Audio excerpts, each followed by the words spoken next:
Hi everyone, welcome to another sparkling conversation about Graham Beck Cap Classique. Yeah, welcome also to the extended lockdown, and I'm sure that you are all playing your part during this lockdown, but most of all trying to be and staying safe. So very nice to be back with you. And today we've got a few things. Looks a little bit more technical, but I hope you'll find this extremely educational. And I am going to talk today about the importance of time on the lees, and then show you a little bit of insights of how you can determine the age of the wine being on the final cork, because I think there's a very fine line on time on the lees versus that of time on the cork, and we will take it through there. Obviously you have to listen to me all the time. You've most probably got questions. If you do, please pop them on our Facebook page, and hopefully we can pick it up and bring you to some conversation. So first of all, the thing is maturation. The effect of time on the lees for me is important. Just as in Champagne, because a lot of this work and research over the years has happened in Champagne, the region in France, and I've brought in the three main varieties. As most Cap Classiques in South Africa is also based on Pinot Noir and Chardonnay. And here and there we're starting to see some wineries, winemakers using Pinot Meunier as well.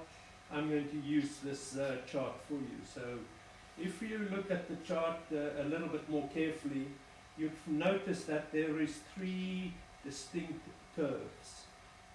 So first of all, for you to understand, Pinot Meunier on its own, if you follow Pinot Meunier on its own, you can see it has full autolysis. This is only Pinot Meunier on the, in the bottle, 100% of it. You would see that the maturation curve is 2 years. If you follow Pinot Noir, the black line, you would notice Pinot Noir's intensity and development on the lees is also much lower. It will take you between 4 and 5 years.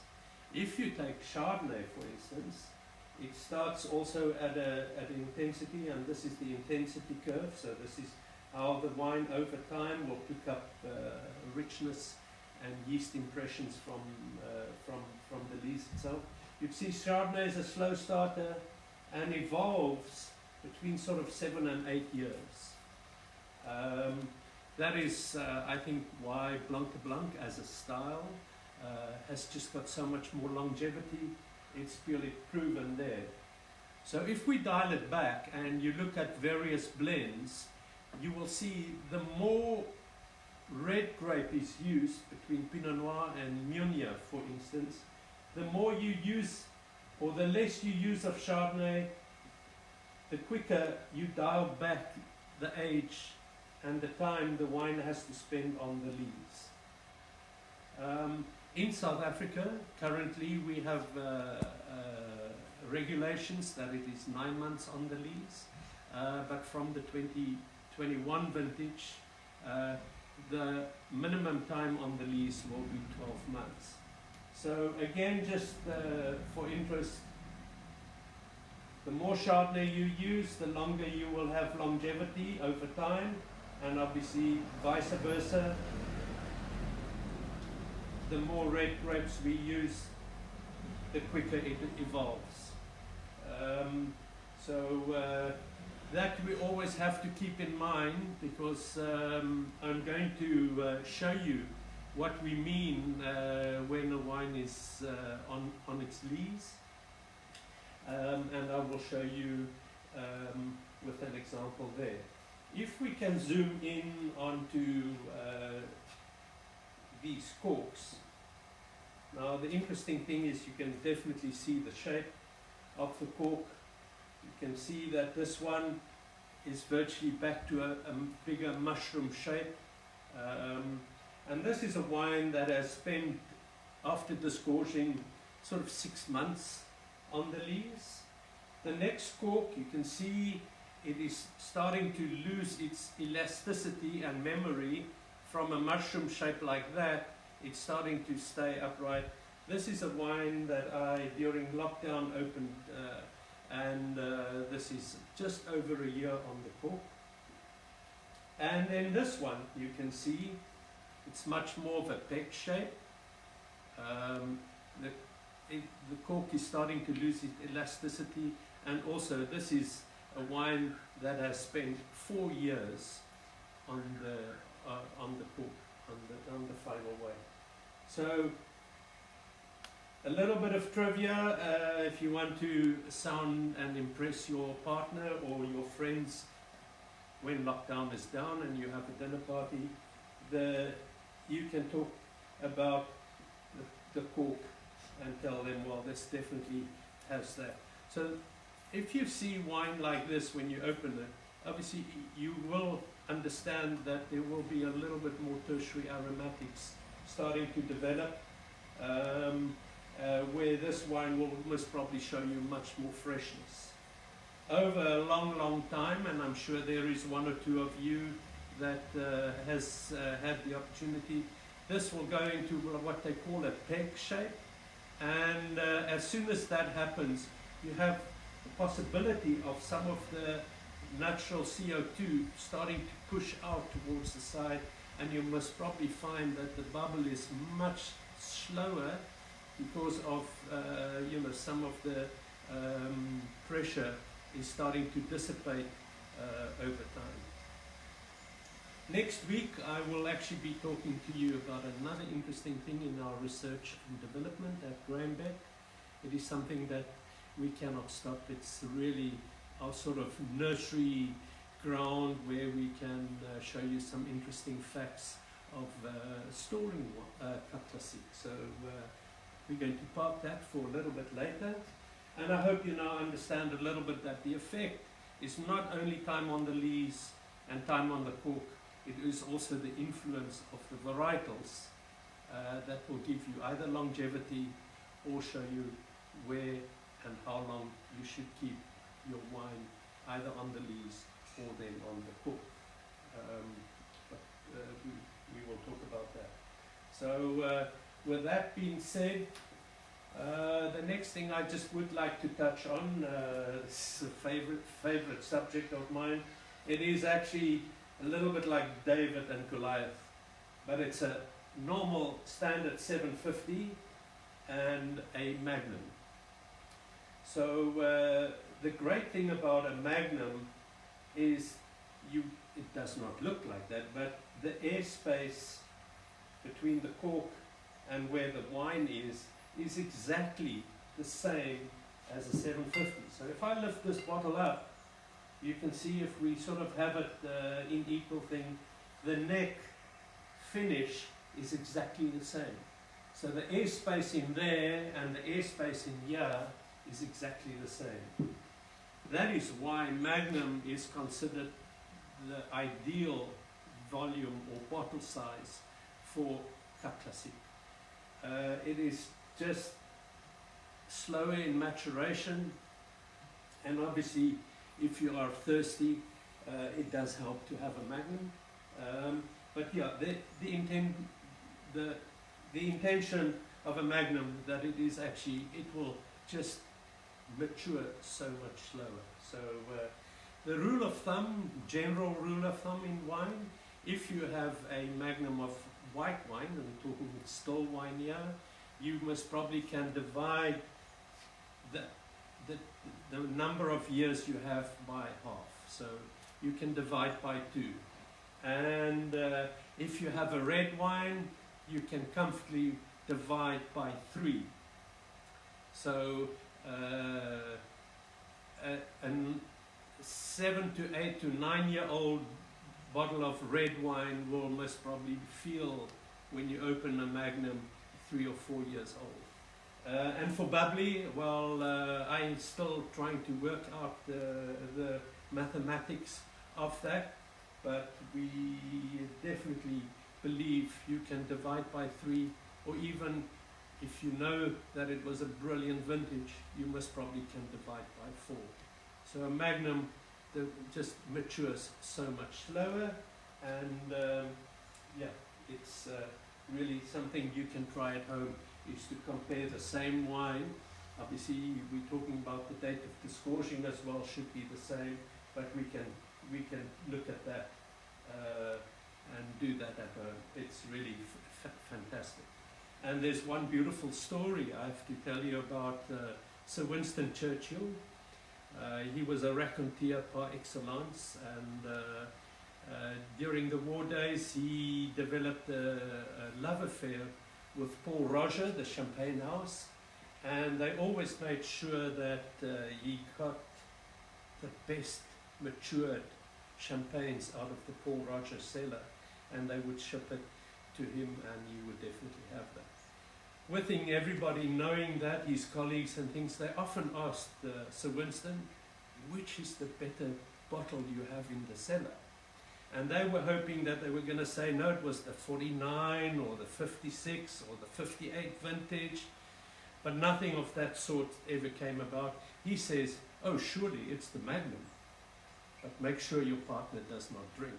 No, that's my kind of man. So enough said about the 750 versus the Magnums. And we're actually going to also just briefly talk about the time on the lees, and I will show you that. I'm just, in the meantime, we're going to ask Anne in the fridge. You've got to keep the one upside down and one in the door fridge, and we'll talk about that. So to talk a little bit more extra, I hope you can sort of see the time, you can see the lees deposit. When we bottle, the bottle gets the crown cap on. You can see this is the temporary closure. The bottles will, after being tirage bottled, will then go into a horizontal position. As you can see this, the bottle would lie horizontally in our cool cellars, and you will find after the fermentation has happened, you have this lees deposit, and there's a thin layer of lees running through the whole surface area of the bottle. This will impart certain flavors that the yeast has scavenged from the wine itself, and impart that beautiful brioche and beautiful aromatics that you will get from the lees. After a certain period, I'm not sure if this is going to work, but you can see, if you allow the bottle to be at a slight angle, this is called the riddling process, you will see the lees to run down towards the cap of the bottle, and generally this is the remouage, the riddling, and eventually as you turn the bottle left, right, that lees deposit will run down. So the importance of this, as a summary, we have the temporary closure known as the crown cap, which seals off all the wine. The yeast will feed on all the sugar is converted to alcohol and CO2, and the natural pressure has built up. 6 atmospheres of pressure. We did allude that to our previous conversation of the amount of pressure in a bottle, and then the lees deposit. So the longer we can keep it without any real oxygen transmission or very slow transmission, this wine, relatively speaking, can stick and be fresh. I would like to say forever, but there is no such thing. It's just a continuous understanding of doing this. And we are going to now show you 2 wines. It's the exact same wine, I have chosen our Cuvée Clive 2009 vintage, and I'm just going to get this in hand. So just to show you the vintage 2009, and as we do on all our Cap Classiques, we have the date of disgorging, and you will see this is a 09 vintage and was disgorged in August 2015. So we're going to look and compare the exact same wine. Remember, it's the wine that's been lying on the lees, and if I bring it a little bit closer, the wine is still lying on its lees, which I'm just going to remove, and we're going to compare these two. We're going to ask Anne for her impressions on it, and while she's preparing this wine, I'm just going to do an à la volée.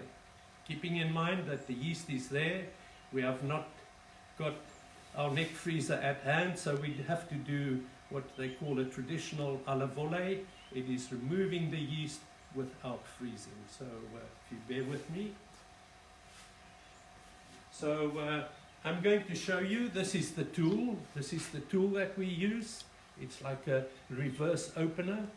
And Katie, if you follow me. So the yeast is lying all in the neck of the bottle, and you take reverse opener like this, and we are going to follow the air bubble, and it's quite a messy operation, but bear with me. The wine is crystal clear.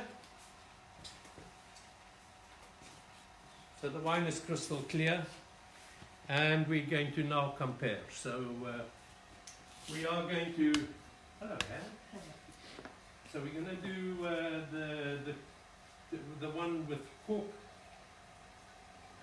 maturation on the one side.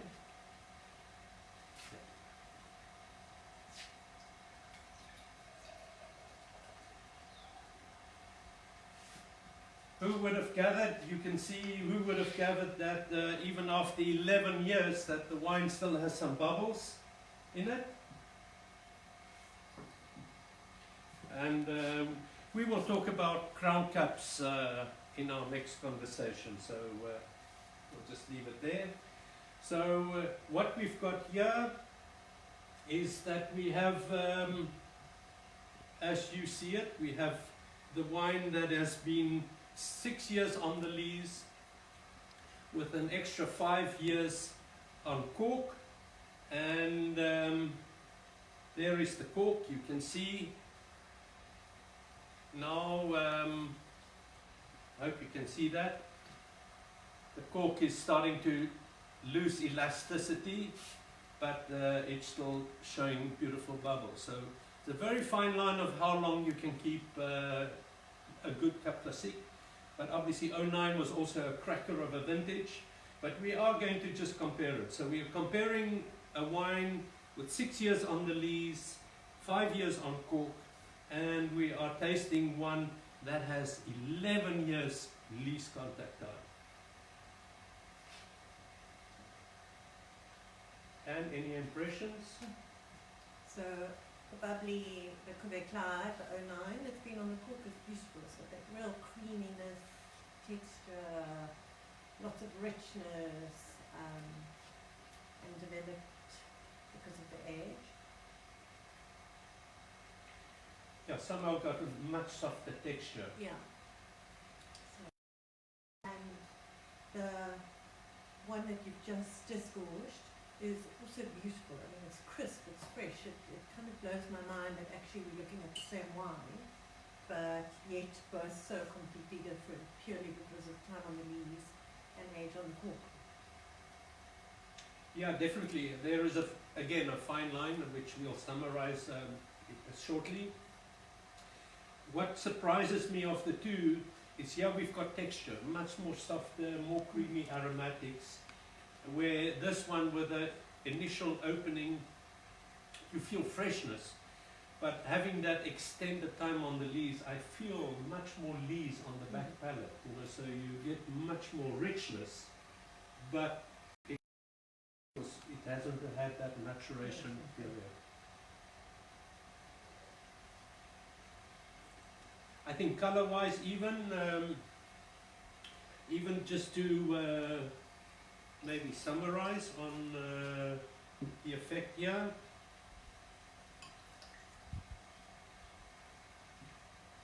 And you would imagine, you know, we have to rely also on the closure to make sure that the bubble stays intact. But after 11 years, the bubble is so well integrated. Remember, we've got 6 atmospheres. Up to just 3 minutes ago, we had 6 atmospheres and 11 years of compression. So the bubble is so much refined and but yet still alive. So to me, interesting enough, I think there's a slight color variation. I like the hue of the one that has had virtually equal time on the lees versus time on the cork, and this one showing maybe a deeper hue, a little bit of more of a golden straw color, but yet still amazingly fresh. Delicious, both of them, I must say. Which Great one will you treat. drink now? Oh, absolutely. The 09 that's been on the hook. So again, this brings me to one last point about time on the lees, time on the cork.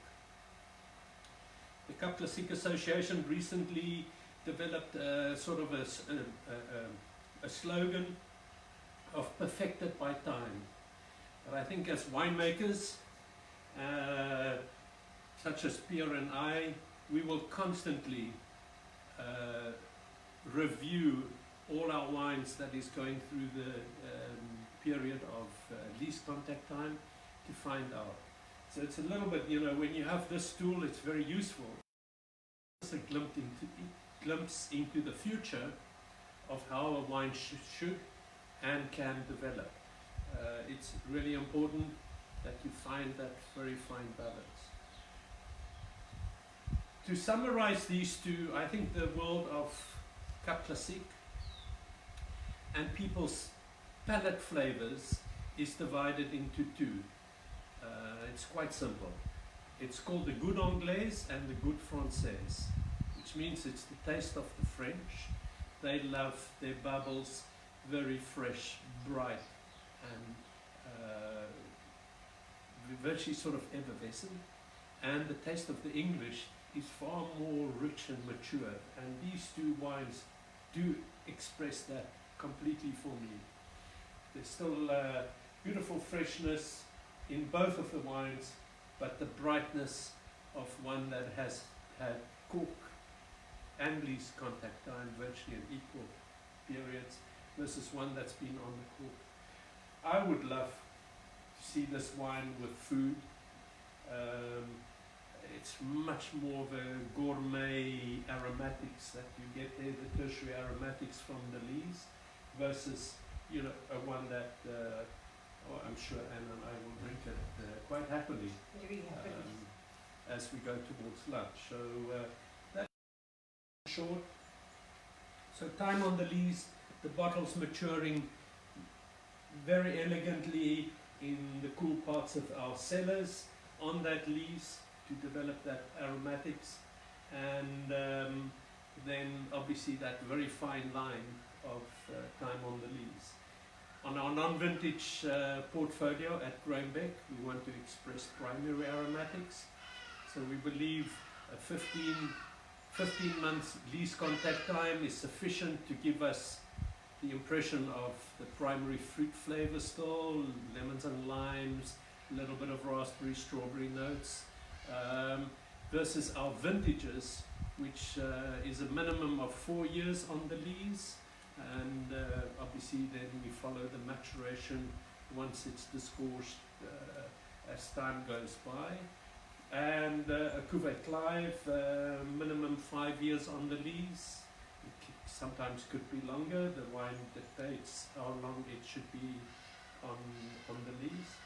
But again, useful to have this tool as we can look into how the wines will develop over time. So I hope you enjoyed this presentation, and again I wish you well during the lockdown, and as we always say, celebrate what matters. We've got close friends and family all around us. Be safe and enjoy your day, and yeah, just be safe and celebrate what matters. Thank you very much. Cheers. Cheers.